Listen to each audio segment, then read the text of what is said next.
कुछ बाकी है मेरे मेरे कोल तू होवें या तां विच दूर तू खोवें।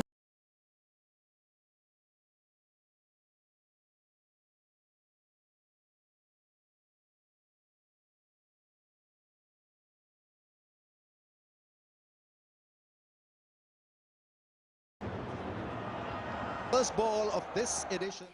बिस्मिल्लाहिर्रहमानिर्रहीम, अस्सलाम वालेकुम। प्रोग्राम कैपिटल व्यू, मैं हूं आपके साथ मशल बुखारी। प्रोग्राम में हमारे साथ मौजूद हैं फ़रूक फिताफी। अस्सलाम वालेकुम। वालेकुम अस्सलाम, क्या हाल है आपका? मैं बिल्कुल ठीक हूँ और आपने भी देखा कि वो शुरू में ही इतना जोशो खरोश जो है वो प्रोग्राम के आज जो हमने टाइटल चलाया है उससे ऐड हो गया है, क्योंकि आज इफ्तिताई तकरीब थी PSL एडिशन 6 जिसका आगाज़ हो गया और पहला मैच जो है वो भी इस वक्त जारी है, जो कि नेशनल स्टेडियम कराची में हो रहा है, कोयटा ग्लेडिएटर्स और कराची किंग्स के दरमियान। और पाकिस्तान के अंदर कल भी हमने बात की थी कि जो क्रिकेट के शायकीन है, पूरा मुल्क ही क्रिकेट के शायकीन में शामिल है और बड़ा जोशो खरोश होता है, क्योंकि बड़ी पसंदीदा मोस्ट फेवरेट जो है ये खेल है पाकिस्तानियों का। और फिर PSL शुरू हो तो जाहिर है कि वो जो एक्साइटमेंट और जो जोश है वो देखने के काबिल होता है, और इस वक्त सभी जो हैं उस में मसरूफ़ हैं और उसी में मस्त हैं। तो एक तो ये कि आप बताइए फ़ारूक, आज का मैच आपने देखा?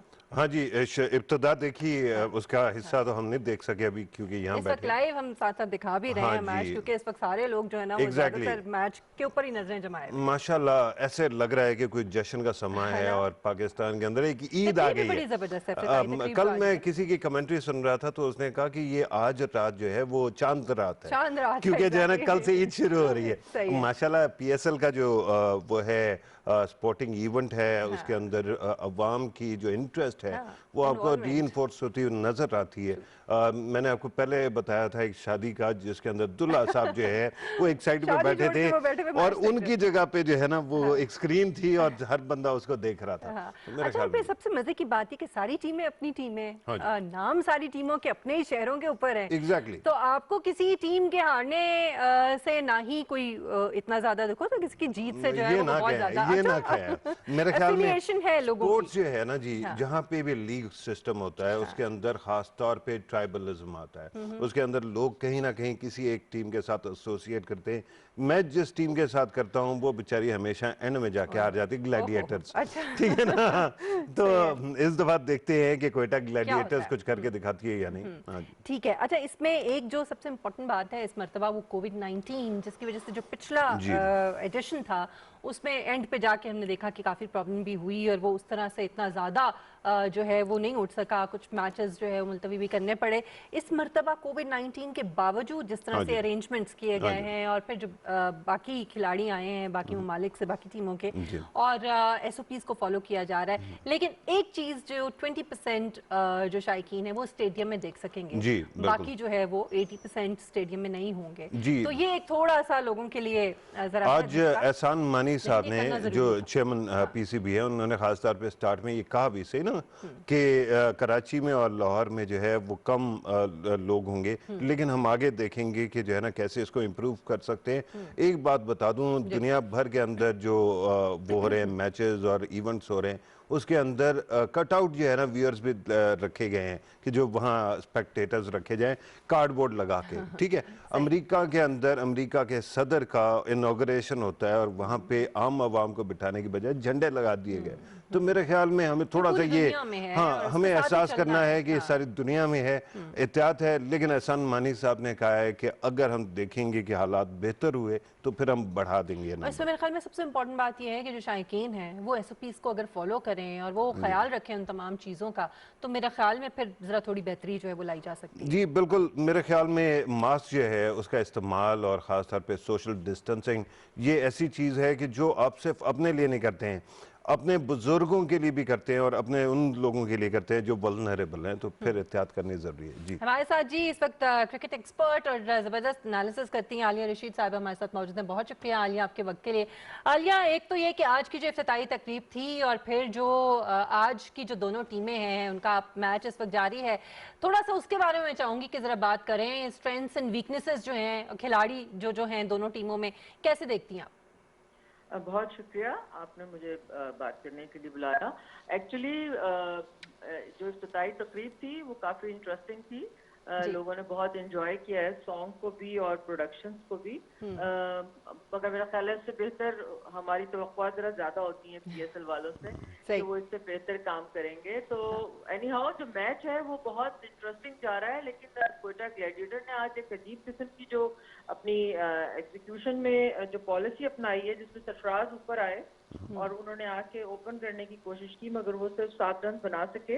अनफॉर्चुनेटली उनके जो दूसरे प्लेयर हैं बेंटन, वो भी लास्ट ईयर भी वो फ्लॉप रहे थे और अभी आज पहला मैच था और वो भी आउट हो गए।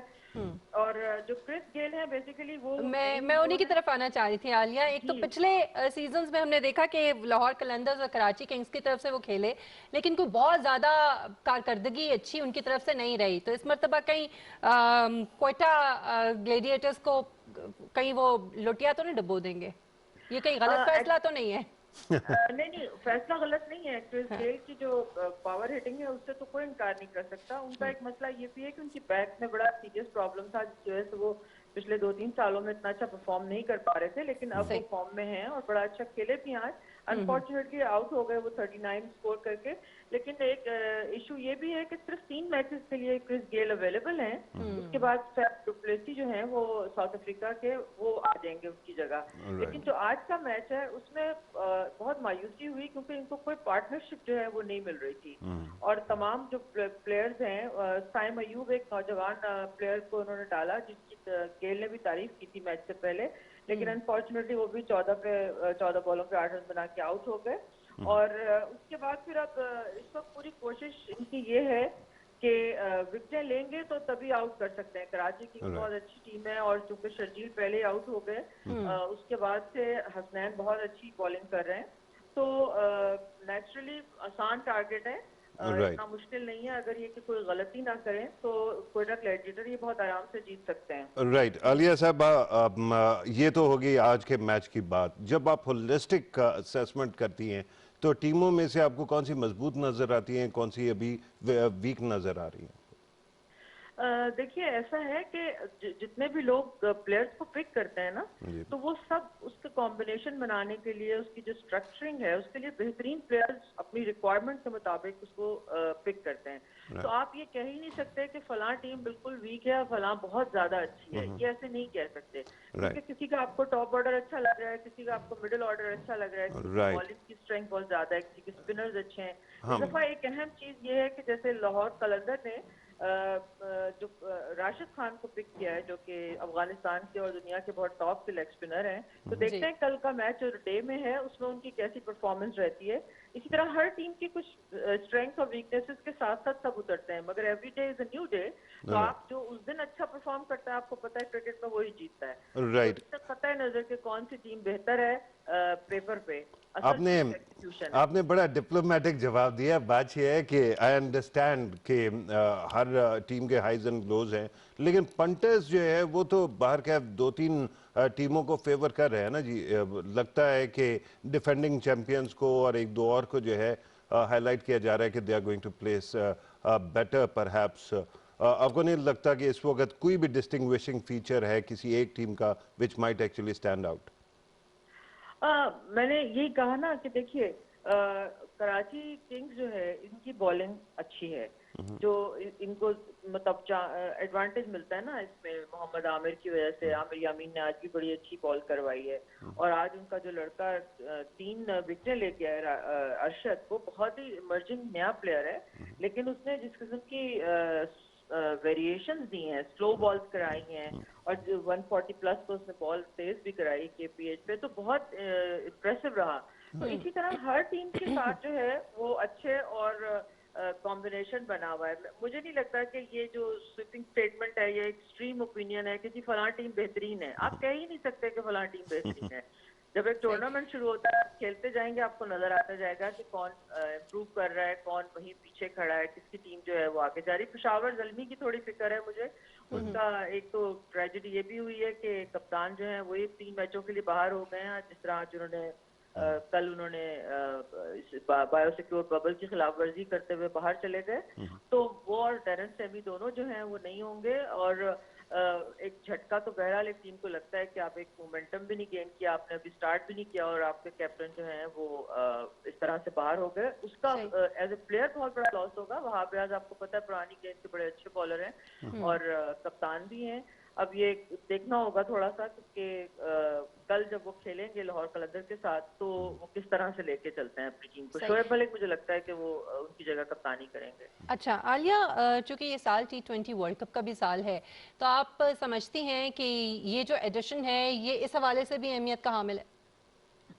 जी बिल्कुल, बहुत ज्यादा है। उसकी दूसरी वजह एक ये भी कंसिडर की जा सकती है कि हमारे हेड कोच ने, मिसबाहुल हक ने, और जो मोहम्मद वसीम चीफ सेलेक्टर हैं, उन्होंने ये ओपनली ये बात की है कि भाई PSL आपके पास आ रहा है, आप आइए, खेलिए, परफॉर्म कीजिए, आप अच्छा करेंगे, इम्प्रेस करेंगे तो आपको आगे, हमने थ्रू आउट T20s ही एक्चुअली खेलने हैं तो उसमें आपको चांस मिलेगा। लेकिन हमें ये एक्चुअली बात समझनी पड़ेगी कि जैसे अभी मैं साइम अयूब को भी आज के मैच में देख रही थी, इससे पहले हमने खुशदिल शाह को भी खिला के देखा है। हमारा जो डोमेस्टिक का और इंटरनेशनल का फर्क है ना, वो बहुत ज्यादा है। इंटरनेशनल बॉलिंग जब आपके सामने आती है किसी मुल्क की तरफ से, तो उसको फेस करने के लिए जो हमारी स्किल है उसका लेवल थोड़ा सा अभी ऊपर करने की जरूरत है। वो फिर लड़कों में अभी मेंटली भी इतना कॉन्फिडेंस नजर नहीं आता और टेक्निकली भी उनके जो फ्लॉज हैं वो आप एक्सपोज होते हैं। जनूबी अफ्रीका के साथ जो भी मैचेस हुए हैं उसमें मेरे ख्याल में जो सीरीज हुई है उसमें भी बहुत खामियां सामने आई हैं। जी, उसमें इसी तरह खुशदिल शाह को भी खिलाया गया और हम सबके बेहद स्टार पर खिलाया गया और गलत नहीं है।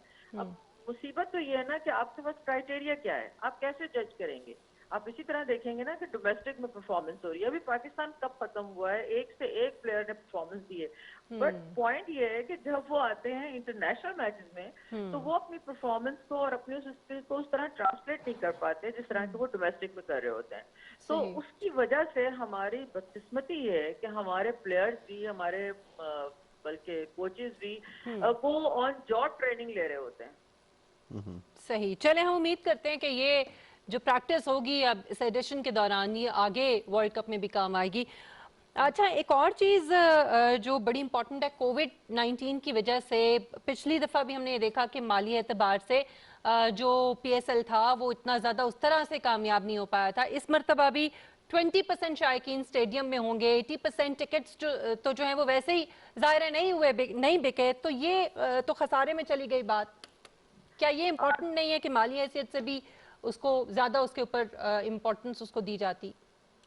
देखिए, आपने खुद ही अपने सवाल में जवाब दिया है क्योंकि कोविड है। कोविड की वजह से ही ये जो है पिछले साल 17 मार्च को खत्म करनी पड़ी थी और उसके बाद फिर रिमेनिंग मैचेस आपको पता भी नवंबर में करवाए गए। तो कोविड तो एक ऐसी बला है ना कि जिसका सब शिकार है। पूरी हमारी दुनिया इस वक्त जो है वो उलट पुलट हुई हुई है। तो ये तो टूर्नामेंट तो कुछ भी चीज नहीं है उसके आगे, और जितनी भी पॉसिबल एहतियात हो सकती है। मैं आपको बताऊं कि मैं आज कराची पहुंची हूं तो मैं अभी पहले जब तक अपना कोविड का टेस्ट नहीं करवाऊंगी, उसका रिजल्ट नहीं आ जाएगा नेगेटिव, उस वक्त तक मैं एज ए जर्नलिस्ट भी नहीं जा सकती अपने मीडिया सेंटर में। तो इतनी एहतियात हो रही है, मगर एट द सेम टाइम आप ये जरूर समझना चाहिए कि मेनली जो पैसा है वो आप ब्रॉडकास्टिंग से कमाते हैं, उसके अलावा मर्चेंडाइजिंग से कमाते हैं। तो बहुत सारी चीजें हैं जो कि प्लस पॉइंट होती हैं। ऑब्वियसली गेट मनी की तो बहुत बड़ी इंपॉर्टेंस होती है, लेकिन दुनिया पूरी इसको फेस कर रही है, हम क्या कर सकते हैं। मेरे ख्याल में अप्रिशिएट करना चाहिए PCB को भी और स्पॉन्सर्स को भी कि कोविड-19 के बावजूद कम से कम हम ये इसका इनेकाद हो रहा है पाकिस्तान के अंदर, और ये बड़ी जबरदस्त और बड़ी खुशाइन बात। बहुत शुक्रिया आलिया रशीद साहिबा आपके वक्त के लिए। फारूक, एक तो ये बहुत ही इंपॉर्टेंट एस्पेक्ट था इसका कि कोविड-19 के बावजूद जो स्पॉन्सर्स हैं, PCB है, हालांकि उनको पता है कि माली एतबार से ये उतना फायदेमंद नहीं होगा जैसे पहले 3 एडिशंस थे जी, लेकिन उसके बावजूद इसका इनेकाद पाकिस्तान के अंदर हो रहा है। जी, एक तो हो रहा है, इट इज ग्रेट, स्पोर्ट्समैन भी आ रहे हैं, इंटरनेशनल स्पोर्ट्समैन आ रहे हैं, लेकिन जो रेवेन्यू जनरेशन है ना, मुझे याद आता है कि सन 2002 में मैंने वजीर आजम पाकिस्तान, जब वो सिर्फ उनका ताल्लुक MNA के तौर पे था, तो उनका एक इंटरव्यू किया था, तो मैंने उनसे कहा था कि आप PCB के चेयरमैन क्यों नहीं बन जाते।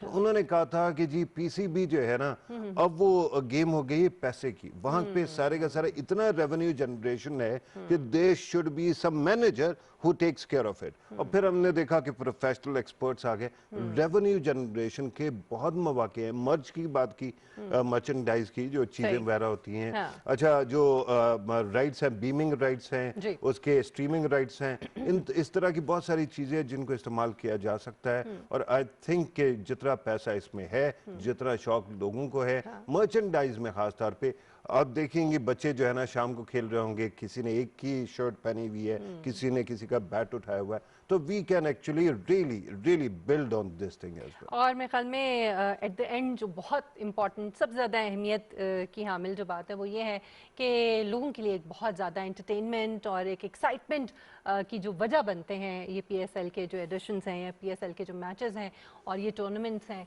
मेरे ख्याल में ये बड़ा ज़रूरी है और ये बहुत हेल्दी एक्टिविटीज़ हैं कि जिसके अंदर एटलीस्ट लोग पॉजिटिव चीज़ों की तरफ जो है वो राग़िब होते हैं और इन्वॉल्व होते हैं। इसके साथ ही क्योंकि ये मैचेस तो जारी रहेंगे, हम अपने प्रोग्राम में इसके हवाले से गुफ्तगू भी करते रहेंगे। एक ब्रेक हमें लेना है और ब्रेक के बाद हम वापस आएंगे तो बात करेंगे। आज ऐवान सदर में एक बहुत इंपॉर्टेंट तकरीब हुई है जो कि माइनॉरिटीज़ के हवाले से, पाकिस्तान के अंदर जो हुकूक है माइनॉरिटीज़ के और जो मजहबी हम आहंगी है, तो उस पर हम बात करेंगे।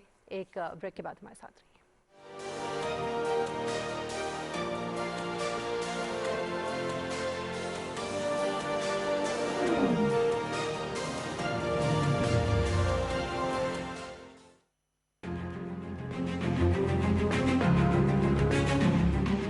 जो हमने देखा है कि जो किसान जिस चीज जो बेचता है और जो शहर में चीज बिकती है उसमें बहुत बड़ा फर्क है। बहुत फर्क है। तो वो जो अगर हम मदद करके हुकूमत किसान को हम ज्यादा पैसा दिलवा दें और शहर में कम कर दें, अगर हम वो बीच में वो जो बीच में पैसा अगर उसमें और उसी के ऊपर हम लगे हुए हैं ना, हमारी कोशिश यही है। पेट्रोल का खर्चा कम हो जासी। पेट्रोल तो हमने बढ़ने नहीं दिया इस बारी कीमतें। फ्यूल के लिए सर कह रहा हूँ अगर सोलर नहीं, ये होगा तो- सोलर अगला रास्ता ही सोलर का है। सोलर की अब सस्ती होती जा रही है, सोलर की बिजली वो बल्कि इससे अब बहुत सस्ती हो गई है। सोलर ही करेंगे, वो एक दफा लग गया उसके बाद तो आपको फिक्र गई ना। ये हमारी जिम्मेदारी है, अब हमने ये करना है।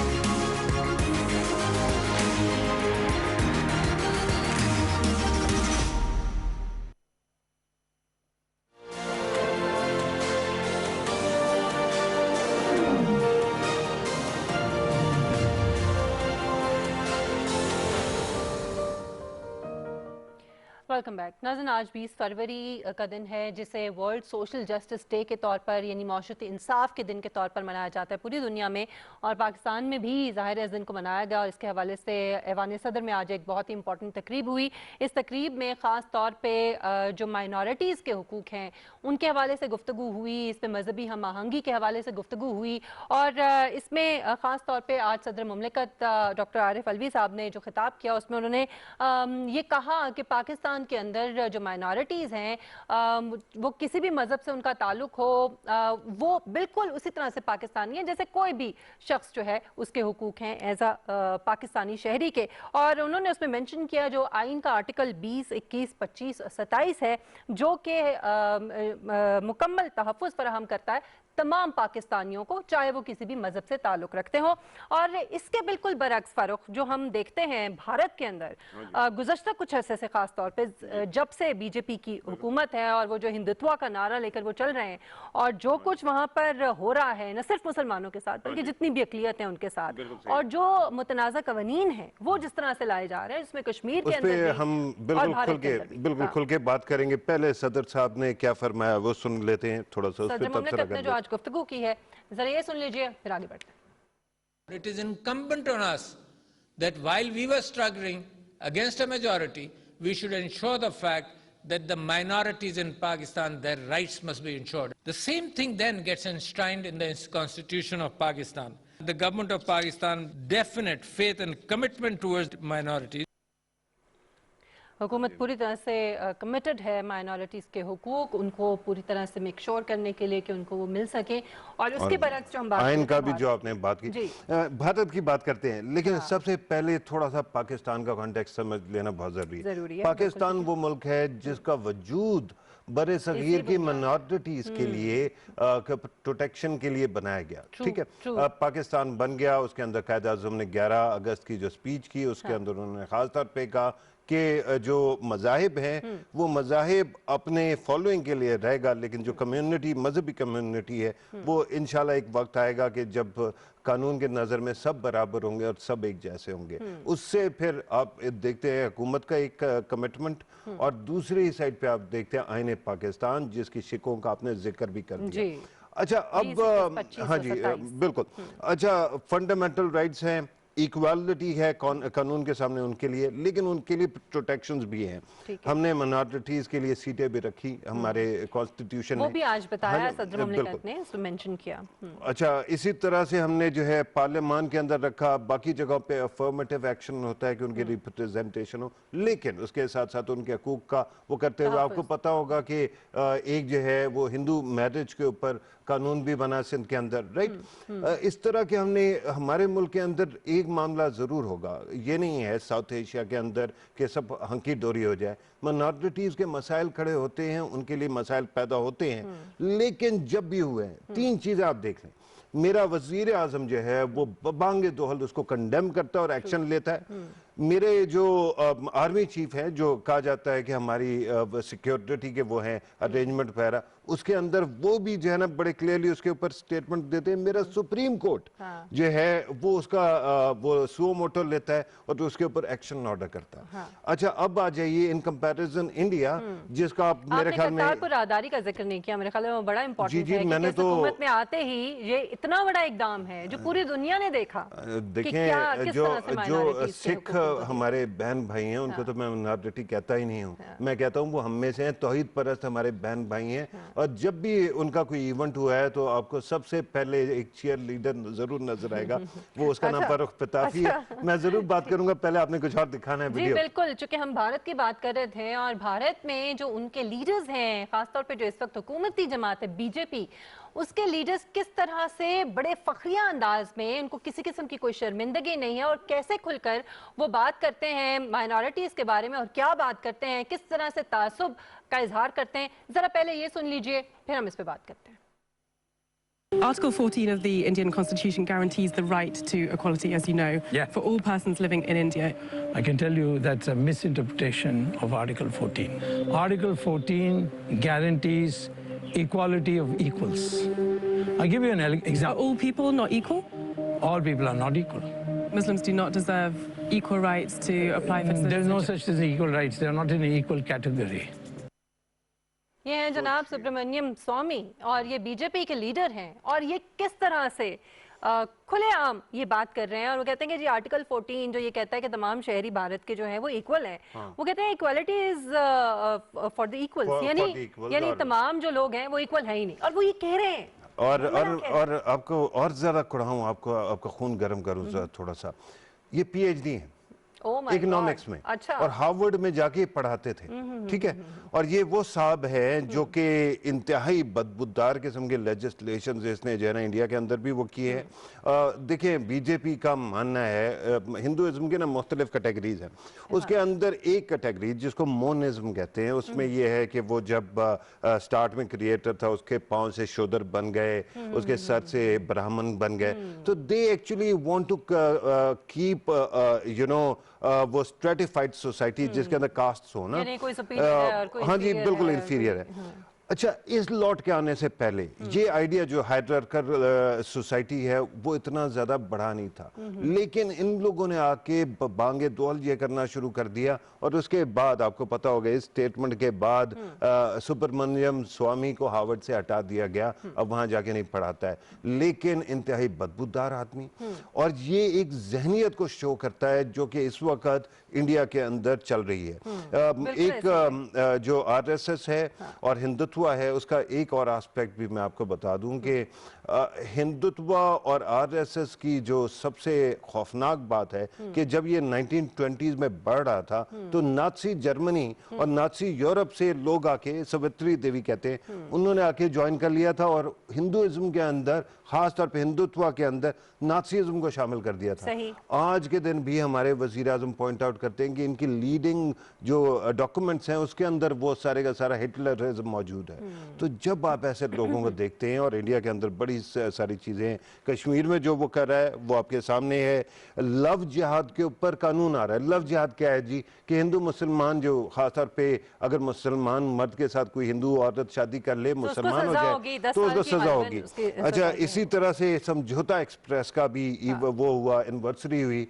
दहशतगर्दी की बात करते हैं लोग, लेकिन सोचे हैं कि एक एक करके सारे दहशतगर्द जो थे समझौता में शामिल, उनको छोड़ दिया गया। फार्मर प्रोटेस्ट चल रहे हैं, पाकिस्तान ने डॉसियर दिखाया दुनिया को, और फिनसन ने बता दिया कि इंडियन बैंक जो है वो दहशतगर्दी को दुनिया भर में स्पॉन्सर कर रहे हैं, और ये है इंडिया। अली रजा सैयद साहब जी चेयरमैन कश्मीर काउंसिल हैं, ब्रसल्स से इस वक्त हमारे साथ मौजूद हैं। बहुत शुक्रिया अली रजा साहब आपके वक्त के लिए। अली रजा साहब, आज हम बात कर रहे हैं क्योंकि आज दिन है वर्ल्ड सोशल जस्टिस का, और माइनॉरिटीज़ के साथ जो सलूक किया जा रहा है भारत के अंदर, और फिर मकबूजा जम्मू और कश्मीर में जो कुछ हो रहा है, मैं चाहूंगी कि जरा इस वक्त दुनिया इसके ऊपर जो बात करना शुरू हो गई है, और जो मकरूज चेहरा जो है अब वाज़े तौर पर नजर आ रहा है भारत का, जरा इसके बारे में कहिए। और इसमें एक चीज ऐड कर दूं, UNHCR ने जो खास तौर पे एक ऑब्जेक्शन लगाया कि कश्मीर के अंदर इंडिया के कितना जुल्म कर रहा है, उसका भी बता दीजिएगा। जी, बहुत शुक्रिया आपका। देखें,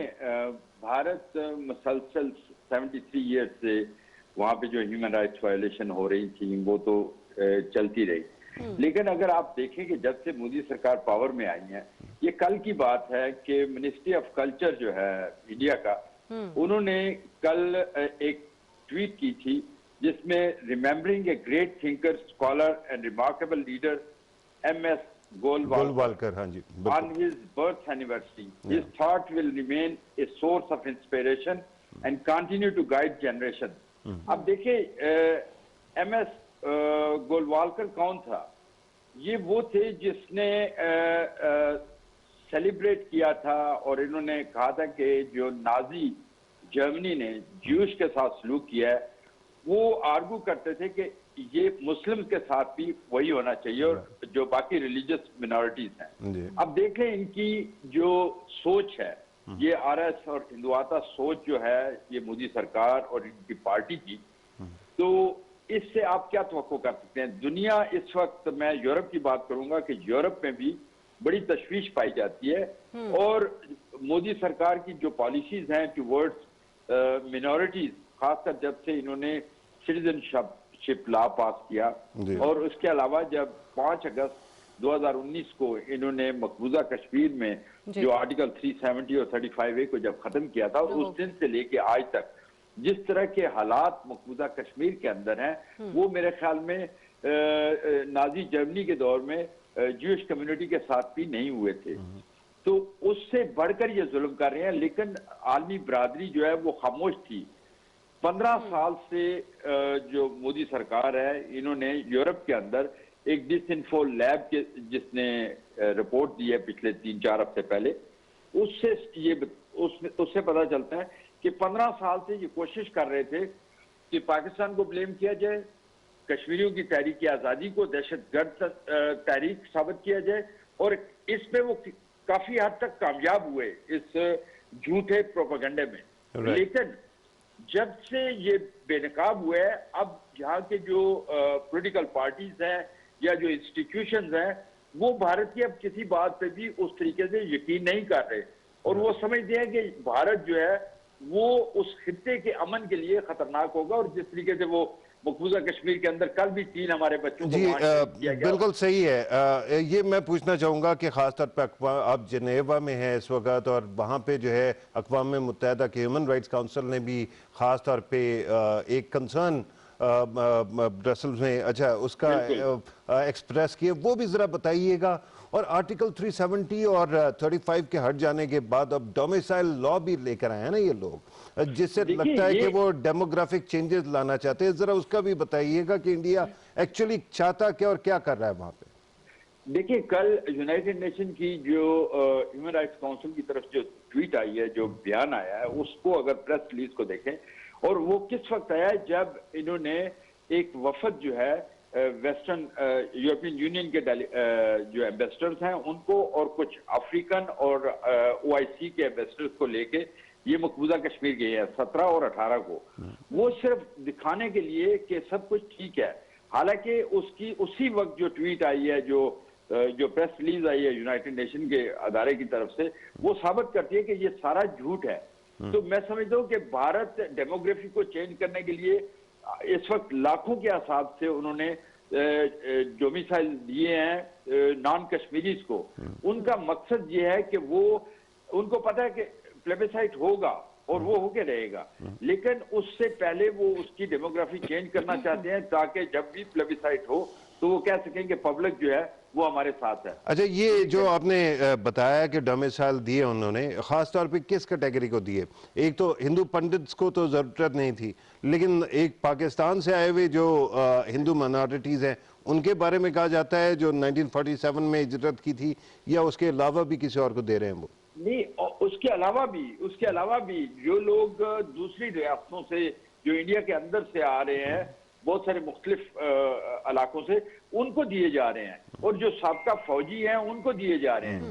ये एक बड़ी मुनज़्ज़म तरीके से वो मकबूजा कश्मीर की डेमोग्राफी को चेंज करने की कोशिश कर रहे हैं। लेकिन देखना यह है कि हमें इसको रोकने के लिए अपनी एफर्ट्स को मजीद रीडबल करना होगा, और आलमी बरादरी के सामने जो है, मैं पहले भी एक दफा कह चुका हूँ कि हमें गवर्नमेंट ऑफ पाकिस्तान को चाहिए कि एक एनवाय मुकर्रर करें और वो दोषिये लेके तमाम ममालिक के जो कैपिटल्स हैं उन तक जाया जाए, और जो एम्बेसीज हैं इस्लामाबाद के अंदर उनसे भी कांटेक्ट किया जाए और उनको फैक्ट्स एंड फिगर के साथ बताया जाए कि भारत जो कुछ कर रहा है ये पूरे खित्ते के अमन के लिए खतरनाक है। ठीक है, और बड़ा जरूरी है, और इस पे बहुत हद तक बेहतरी आई है इस मर्तबा जो पॉलिसी है कश्मीर की, इस हुकूमत की।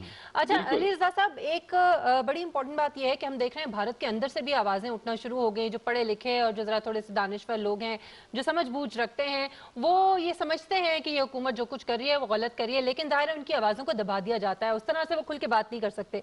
आप चूंकि ब्रसल्स में रहते हैं, वहां पे जो भारतीय हैं, आप समझते हैं कि वो अब इस बात को रियलाइज करते हैं और उनके अंदर भी गम और गुस्सा पाया जाता है भारतीय हुकूमत के खिलाफ?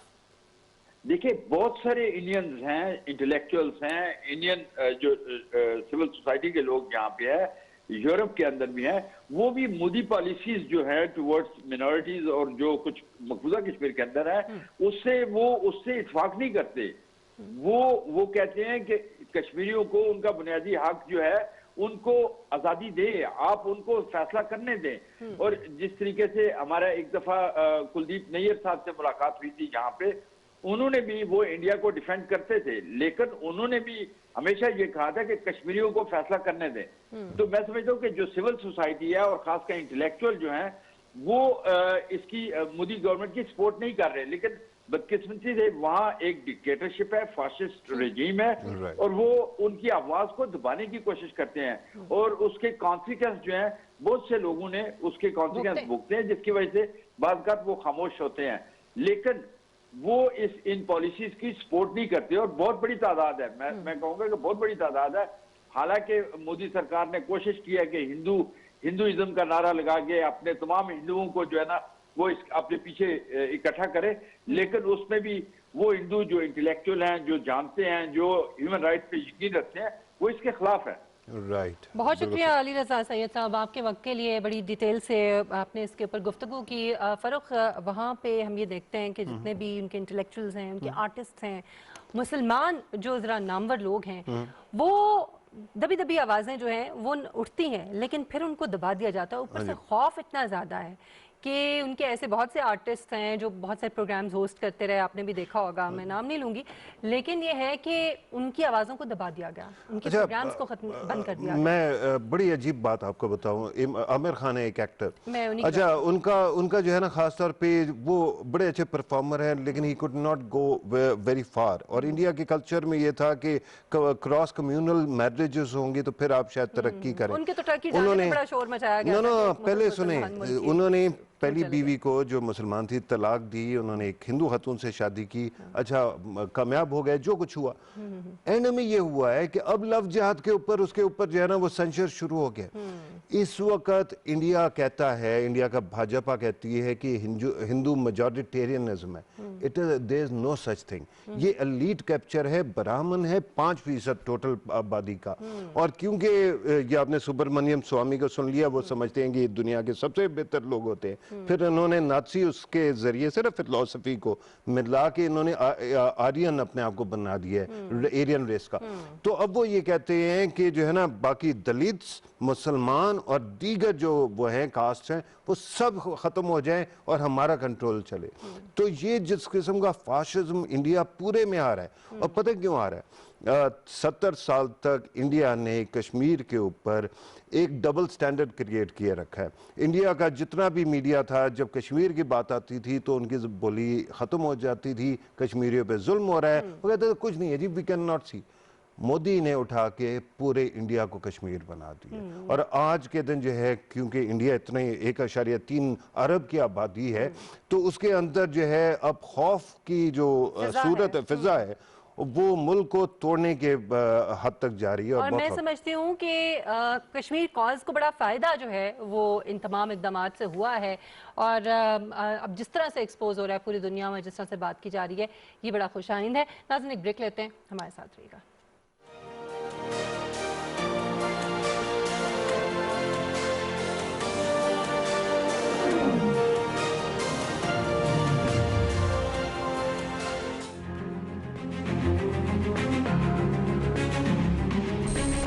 मेरी ये अब से नहीं, मैं 20 साल से ये कह रहा हूँ कि हमारा जो सबसे बड़ा एसेट है वो ओवरसीज़ पाकिस्तान है। रोशन डिजिटल अकाउंट्स का जो इनिशिएटिव लिया स्टेट बैंक ने, मैं ख़ास तौर पे आज इसलिए आपको रज़ा खराज तहसीन पेश करना चाहता हूँ। ये हैं जो आपके स्टेक होल्डर्स हैं, और इनकी जो भी छोटी छोटी रुकावटें हों, आपके पास सेल होना चाहिए स्टेट बैंक पे, जिसकी सिर्फ इस वक्त कॉन्सेंट्रेशन होनी चाहिए कि इनके हर मसला इनका हल हो।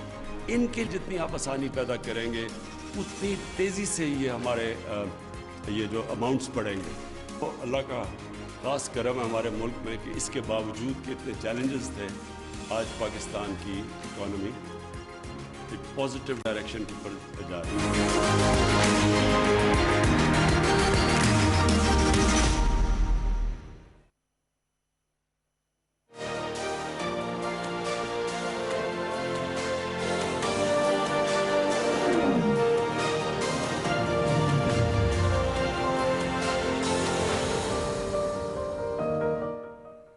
Welcome back.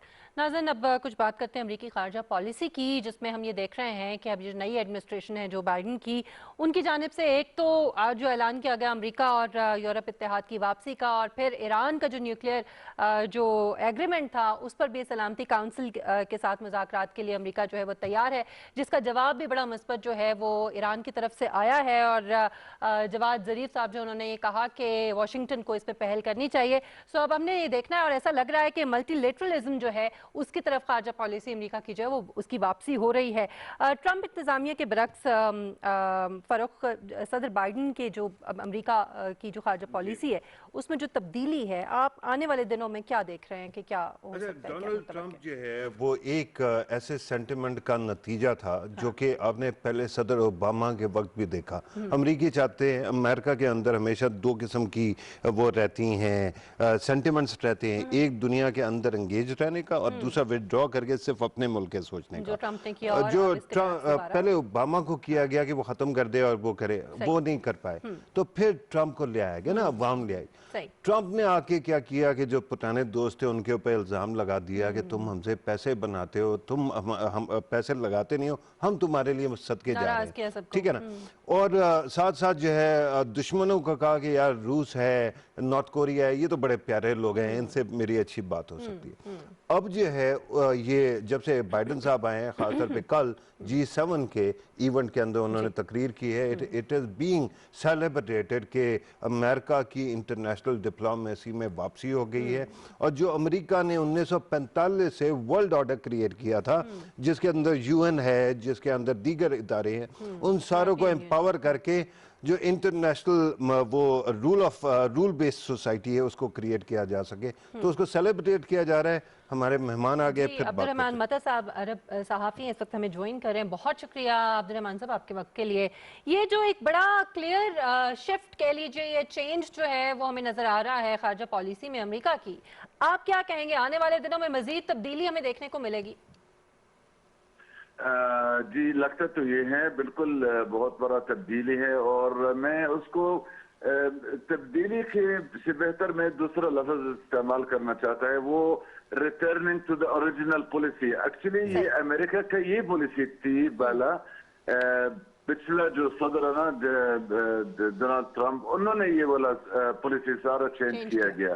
और हमें को याद है 2017 में उन्होंने ईरान के साथ जो न्यूक्लियर डील को खत्म किया गया, और काफी ज्यादा चेंजेस आया। इस वक्त जो न्यू अमेरिकन एडमिनिस्ट्रेशन है वो चाहती है वो पुराना ऑर्डर की तरफ वापस जाए, पुराना पॉलिसी की तरफ वापस जाए, पुराना सिचुएशन की तरफ वापस जाए, और मेरा ख्याल वो करेक्शन कर रहा है जो इनकी सोच में ये ट्रंप ने गलतियां किया गया, अभी उसका करेक्शन की जरूरत है। मतर साहब ये बताइएगा कि डोनाल्ड ट्रंप के ज़माने में हमें ये लगा कि जैसे बेंजामिन नेतन्याहू को अमेरिका की अरब पॉलिसी का सारा कंट्रोल दे दिया गया है, फ़लस्तीन के साथ जो हुआ, और आपने खुद कहा कि ईरान के साथ भी हुआ। अभी एक तब्दीली आई है कि जो इसराइल के अंदर एम्बेसडर था अमेरिका का, उसका डेजिग्नेशन चेंज करके इसराइल और फ़लस्तीन दोनों का एम्बेसडर बना दिया गया। आपको लगता है कि आने वाले दिनों में फ़लस्तीन और ईरान के साथ ताल्लुकात में बेहतरी आएगी? कम से कम ये कोशिश है, ये तो एक इनिशियल मैसेज उसको हम समझते हैं, ये एक पैगाम है अमेरिका की तरफ जारी किया गया, उन्होंने जो एम्बेसडर की हैसियत चेंज किया। लगता ये है अमेरिकन एडमिनिस्ट्रेशन को दोबारा फलस्तीनी अथॉरिटी को इन्वॉल्व करना चाहता है, पीस प्रोसेस में है, क्योंकि हमें भी याद है पिछला 4 साल के दौरान तकरीबन ताल्लुकात फलस्तीन और फलस्तीन अथॉरिटी और अमेरिका के दरमियान ताल्लुकात तकरीबन खत्म हो चुका है, और पिछला एडमिनिस्ट्रेशन का सोच में ये है फलस्तीन है नहीं है। तो अब भी जो मौजूदा एडमिनिस्ट्रेशन कोशिश कर रहा है, लगता ये है, ये कम से कम पैगाम है, इनिशियल स्टेप हम उसको समझते हैं, वो फलस्तीन को दोबारा कंटेन करना पीस प्रोसेस में और इन्वॉल्व करना पीस प्रोसेस में। हमें देखना पड़ेगा आइंदा टाइम और मतलब कमिंग मंथ्स में क्या उन्होंने, क्या स्टेप्स उन्होंने उठाना, क्या उन्होंने ऐलान करना, क्या कोई इंटरनेशनल कॉन्फ्रेंस ऐलान करना, ये क्या कोई इनकी सोच में क्या है, पता चल जाएगा आइंदा टाइम में। अच्छा, ये भी बताइएगा कि अमेरिका और यूरोप इत्तेहाद की को रीइंस्टेट करने के हवाले से जो ऐलान किया गया है, आप समझते हैं कि यूरोपीय इत्तेहादियों को बआसानी माइल किया जा सकेगा इस तरफ? लगता तो ये है, क्योंकि देखो यूरोपियन यूनियन आजकल तो बहुत बड़ा अहम रोल अदा कर रहा है अफगानिस्तान सिचुएशन के बारे में और ईरान डील के बारे में। हमें भी पता, आप लोग भी देख रहा है, यूरोपियन यूनियन तकरीबन मीडिएशन रोल अदा कर रहा है आजकल अमेरिका और ईरान के दरमियान। और हमने भी देखा पिछले दिनों में जो नेटो का जो इजलास हुआ, इसमें भी ये है अफगानिस्तान के बारे में कोई बेशरफ्त आ रहा है, कोई नया पॉलिसी आ रहा है। नेटो और यूरोपियन यूनियन दोनों तकरीबन मीडिएशन का रोल अदा कर रहा है, इनके बहुत बड़ा अहम पॉलिटिकल रोल अदा हो रहा है आजकल। और मेरा ख्याल ये अमेरिका का एक जरिया है करेक्शन करने के लिए। सही। अच्छा, आपने अफगानिस्तान की बात की है, तो अफगानिस्तान का जो पीस प्रोसेस है उसमें भी आपको लगता है कि तेजी आएगी, मजीद आगे बढ़ेगा वो? ये मेरा ख्याल थोड़ा सा मुश्किल होगा। अच्छा। क्योंकि बहुत ज्यादा हर्डल्स है, बहुत ज्यादा रकावट हर जगह में है, लेकिन अभी तक ऐसा कोई सिचुएशन इतना क्लियर नहीं है। कल हमने देखा जनरल केनेथ मैकेंजी जो पाकिस्तान को विजिट किया गया और आर्मी चीफ जनरल बाजवा साहब के साथ जो मीटिंग किया गया, इसमें बहुत बड़ा अहम स्टेटमेंट आया जो ISPR ने स्टेटमेंट जारी किया गया और अमेरिकन एम्बेसी भी स्टेटमेंट जारी किया गया। इसमें ये है पाकिस्तान और यूनाइटेड स्टेट्स का बहुत क्लोज कोऑर्डिनेशन करेंगे स्ट्रेट ऑफ हॉर्मुज और खलीज ऑफ ओमान और अरेबियन गल्फ के रीजन में है। तो ये हमें इंडिकेशन मिल रहा है अमेरिका और पाकिस्तान का जो ताल्लुकात तेजी की तरफ जा रहा है। तो क्या बता, अफगानिस्तान के बारे में उन्होंने ऑफ कोर्स पीस प्रोसेस के बारे में भी बात किया गया, लेकिन अफगान का जो तालिबान और अफगान हुकूमत बहुत बड़ा आपस के जो रखावट कर मसाइल रहा है सही। इस प्रोसेस में। बहुत शुक्रिया अब्दुल रहमान मता साहब आपके वक्त के लिए। फरूख, पाकिस्तान के लिए ये जो चेंज है, चेंज तो नहीं कहेंगे, जैसे कि उन्होंने भी कहा कि वापसी है उसी खारजा पॉलिसी की जो पहले से थी, जो एक अरसे से चल रही थी अमेरिका की। सो ये पाकिस्तान के हवाले से कैसी रहेगी? अच्छा, अमेरिका के जब इलेक्शन होने वाले थे तो उस वक्त ख़ास तौर पे हमारी कम्युनिटी के लोगों ने बार बार मुझे मुख्तलिफ प्रोग्राम्स में लिया वहाँ पे, तो उसके अंदर मैं ये कहता था कि हमारे लिए खतर खा कोई बहुत बड़ी तब्दीली इसलिए नहीं है। उसकी वजह ये है कि पाकिस्तान का रिलेशनशिप हमेशा से ट्रांजैक्शनल रहा है, लेकिन अब एक बात ज़रूर है, डोनाल्ड ट्रंप के साथ वज़ीर आज़म की बड़ी अच्छी इक्वेशन थी, राइट।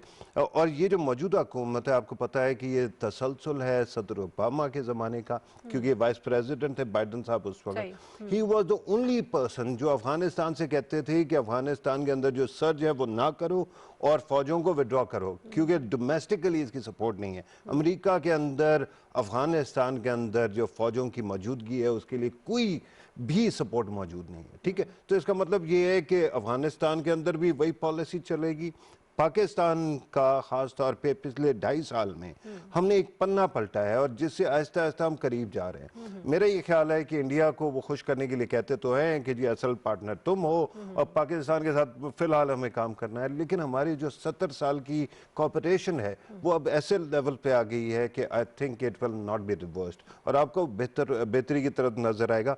जहाँ तक आपने यूरोप का कहा था ना, यूरोप के अंदर एक बहुत बड़ा सिग्निफिकेंट चेंज आया है। सदर ट्रंप ने अनाउंस कर दिया था कि जर्मनी के अंदर जो सेकेंड वर्ल्ड वॉर के एंड से जो फौजें मौजूद थी उसको विड्रॉ कर लिया जाएगा। जर्मनी की अपनी कोई खातर खा फौज नहीं है और जर्मनी का दिफा अमेरिका करता रहा है और उसका ख़ास तौर पे इस जो रूस है उसके खिलाफ था और इन्होंने आके उसको रिवर्स कर दिया है।